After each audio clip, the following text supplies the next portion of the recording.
Qual que é o momento adequado para eu pedir essa audiência? Eu devo pedir lá na inicial ou eu posso pedir depois que o juiz já indeferiu o meu pedido? E eu vou te dizer, o ideal, tá? O momento ideal é que você peça na petição inicial, tá? Que você diga para o juiz, olha, juiz, eu quero que Vossa Excelência antecipe a tutela, que conceda lá uma pensão em favor do autor. Mas, se Vossa Excelência entender que eu não estou demonstrando a presença de todos os requisitos, que Vossa Excelência, antes de apreciar o meu pedido, designe uma audiência de justificação. Tá? E aí, o juiz vai designar essa audiência e você vai levar as suas provas. Tá bom, professor, mas no meu caso concreto eu não pedi e o juiz já indeferiu o meu pedido. Eu posso pedir depois que o juiz indeferiu? Pode. Não há nada que impeça. Eu vou até te dizer. Se você não pediu na inicial e o juiz indeferiu o seu pedido de tutela antecipada, peça mesmo assim, tá? Peça para que o juiz marque a audiência de justificação para que você possa mostrar para ele a presença daqueles requisitos que ele disse na decisão que não estão presentes. Agora, o que sempre me perguntam, professor, eu posso pedir depois que for apresentada a resposta? Eu não pedi na inicial, o juiz indeferiu o pedido, o réu veio lá, contestou a ação. Eu posso pedir depois da contestação para que o juiz marque a audiência de justificação? E olha, aí eu quero entrar na dica bônus.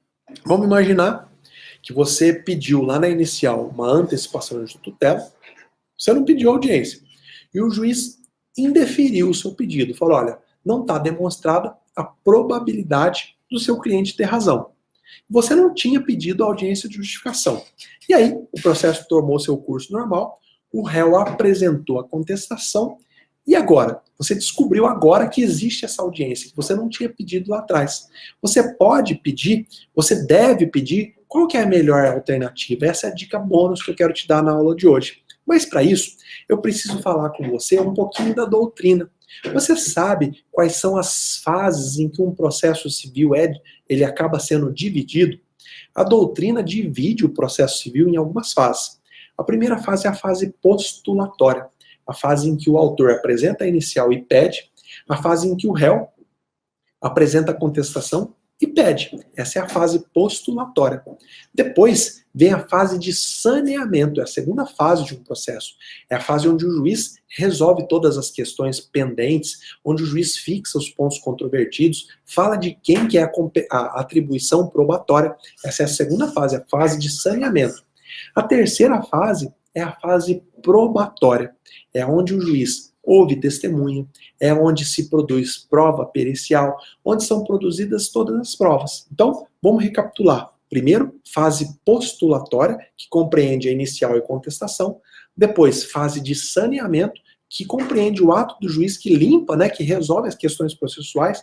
Depois, fase probatória.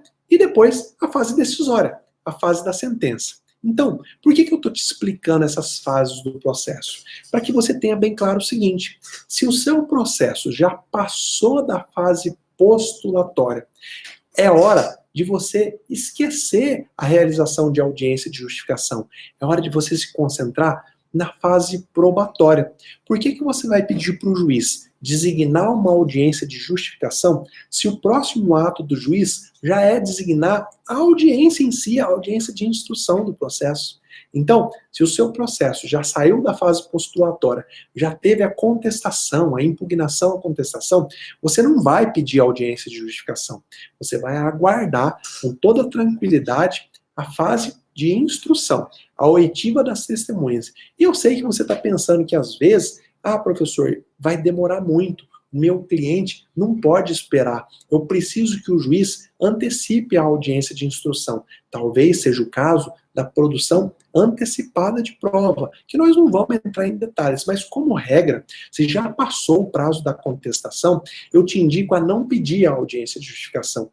E aí eu vou te dar o grande pulo do gato.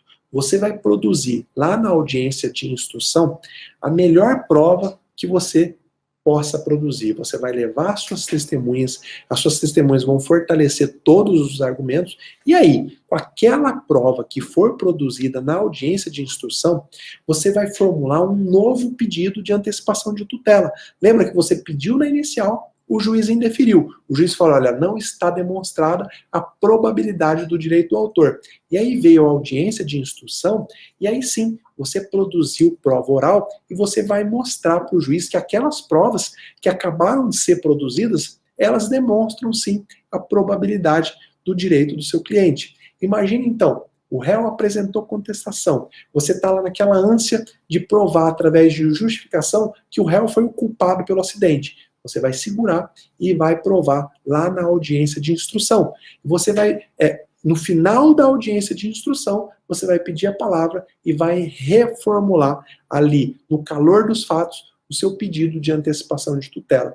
Acabou. O juiz não tem como negar a probabilidade do direito. O direito está ali demonstrado. As testemunhas acabaram de afirmar a culpa do réu naquele acidente. E assim que você fizer isso, se você formular, reiterar o seu pedido antecipatório de tutela em audiência, você vai pegar de surpresa a parte contrária, que ela não ia estar esperando isso. É melhor que você faça oralmente ali na audiência do que você deixar para fazer por escrito, oportunizando a parte contrária a se manifestar sobre a sua pretensão de forma tranquila no escritório. Você vai surpreender a parte contrária, que vai ter pouco tempo para agir. Mas olha, é claro que você só vai fazer isso se ainda existir o perigo da demora.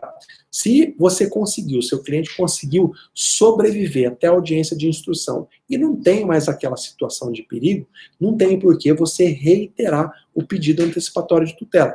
Não é porque as testemunhas confirmaram tudo aquilo que você disse na inicial. Se não tem mais urgência, você vai ser honesto com o magistrado e não vai reiterar o pedido antecipatório de tutela. Mas você, se há ainda o perigo da demora, o perigo de dano, você tem que ressaltar isso para o juiz, inclusive apontando as testemunhas. Olha, juiz, a testemunha fulano de tal acabou de dizer que o réu passa por necessidade, que o réu tem sido ajudado pela igreja, que o réu tem sido ajudado pelos vizinhos. Está evidente o perigo de dano. Não dá para esperar até o trânsito em julgado da decisão que o senhor ainda vai dar, sabe-se lá quando, para ele ter aquele benefício que eu pedi lá na inicial. Então, se passou o prazo da contestação e no seu processo não aconteceu a audiência de justificação, espera lá na audiência de instrução. Depois de produzidas as provas, você vai pedir a palavra e vai reiterar o pedido antecipatório de tutela. E aí você vai mostrar para o juiz aonde que está a probabilidade do direito e aonde que está o perigo de dano. E você deve estar perguntando, mas professor, qual que é a vantagem de eu pedir a antecipação de tutela se o processo já está quase no final, já está quase no momento do juiz prolatar a sentença? A vantagem é que, eu não sei se você sabe, mas o recurso de apelação, ele tem um efeito suspensivo. Não adianta nada. Lá em audiência o juiz dá a sentença, o juiz fala, não, de fato o réu é culpado, o réu tem que pagar uma pensão para o autor. Se o réu apelar, essa sentença tem um efeito suspensivo, ou seja, ela não vai estar valendo. Agora, se o juiz concede a antecipação de tutela na sentença, a apelação deixa de ter o efeito suspensivo. O réu tem que pagar a pensão desde logo. Não vai precisar esperar o trânsito em julgado para o réu ter que pagar a pensão. Então, existe grande vantagem para o seu cliente. Eu espero que você tenha capturado